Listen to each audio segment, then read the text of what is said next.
Okay, I'm gonna say one word or two. Yeah, one word. Ubermensch. Okay, Carter Hall said that word. So if you watched Shield, you will know what that word actually translates to. Okay, now this particular episode, I felt in some ways, in terms of like previews, spoilers and other bits, was sort of overhyped, and I think that watching this episode it didn't quite live up to that hype, but despite that it was a pretty good episode. A couple of huge surprises were in store. May I first of all say that the end scene, just I literally all I can say is, you know, I just sat there and I was like, what is he doing? What is he doing? What is he? No, really, no. And then it just cut, and I was like, shit. But perfect ending, brilliant ending. Do we love the new look? Do we love it? I do. I want to know where he got that jacket from, because I want it. I want that jacket. Someone find me that jacket. I want it. As simple as. So let's talk about Shield, the episode itself. We're introduced to Cat Grant, who's a new member of the Daily Planet. However, she has got a bit of a hidden agenda. The introduction of Cat Grant was actually quite interesting. She was a fast talker. She was a complete and utter arrogant cow. Very annoying, and as far as she's concerned, all the heroes are not really heroes in her eyes. We heard a clip. We got to hear Godfrey over the radio, much to Clark's disappointment, and he wasn't happy about how Kat just forced herself, you know, onto Lois's desk and everything. What I did notice was that quite interesting about Catherine Grant was that she basically said no relation to the woman on TV, which indicates that this Cat Grant at the Daily Planet is definitely not the replacement of the previous Cat Grant that was in season 9. Okay, so but if you watch further into Shield, you'll soon find out why. We're also introduced to one of DC Comics, one of who I think is probably one of the most underrated DC comic characters, Deadshot, and awesome. That's all I'm going to say. Awesome. It was like watching Wanted on TV, with the bullet thing in particular. Brilliant introduction. We also see Rick Flag again, and we're reintroduced with another former Injustice character as well. Then there was Carter Hall in Egypt with Lois Lane, which was I think it was actually very, very good. The Carter Hall Lois Lane scenes in Egypt, and it was amazing to, obviously Carter wasn't in Egypt, you know, off his own back kind of thing, or maybe he was, but he was actually there to look after Lois on, you know, Clark's request, and it got me thinking, you know, here's Carter Hall, aka Hawkman, talking to Lois Lane about her destiny with Clark, and how in some ways it reminded Carter so much of his wife Shiera, and you know, he even had a vision of Shiera, and it sort of led to how should I put it? Well, he got in trouble with Lois, basically. That's all I'm going to say. Carter Hall got in trouble with Lois, but I thought that scene, the desert scenes were really good, and as I say, the word that I mentioned at the beginning of the video, Ubermensch, yeah.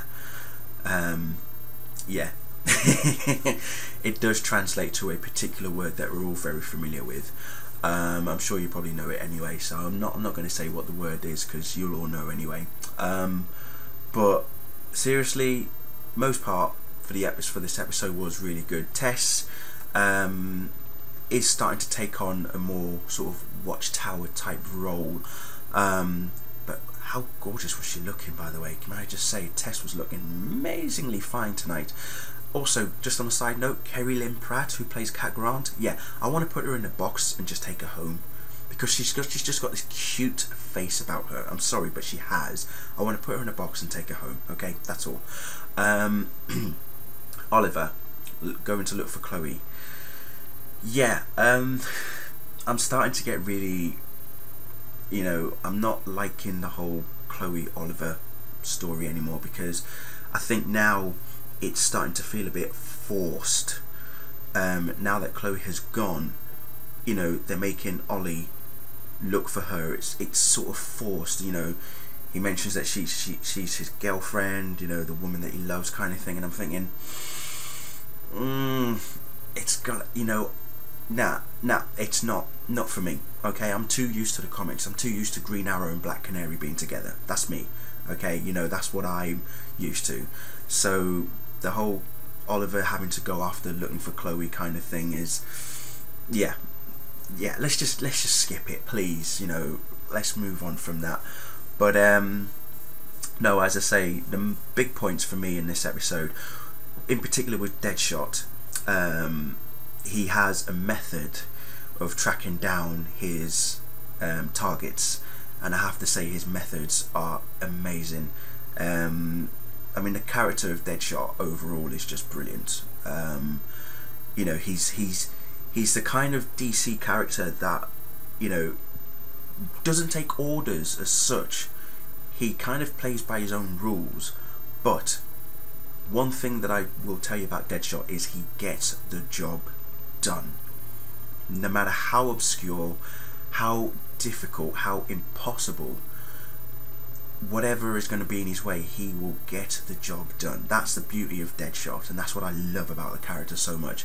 He's so complex, yet I wouldn't say understandable, but once you know his methods, if you're aware of his methods, well, yeah, it's visible, basically.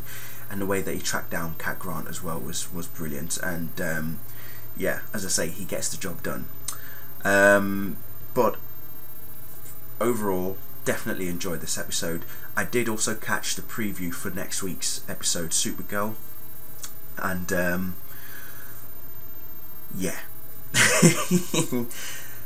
It's definitely, that's looking like it's going to be a really, really good episode. I'm still a bit worried about the whole Kara probably inspiring Clark, but overall, if you've watched Superman, Batman Apocalypse, and you've read Superman, Batman, Supergirl, we've been teased by Kelly Souders as to what we're expecting from this episode, so I can't wait to see what's going to happen.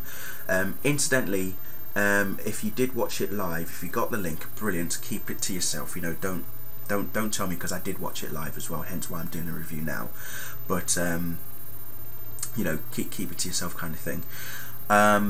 Now, I did say that I was going to announce the winner for my intro for the review. As you may have noticed, there wasn't an intro at the beginning of this video because I'm actually going to put it at the end of the video.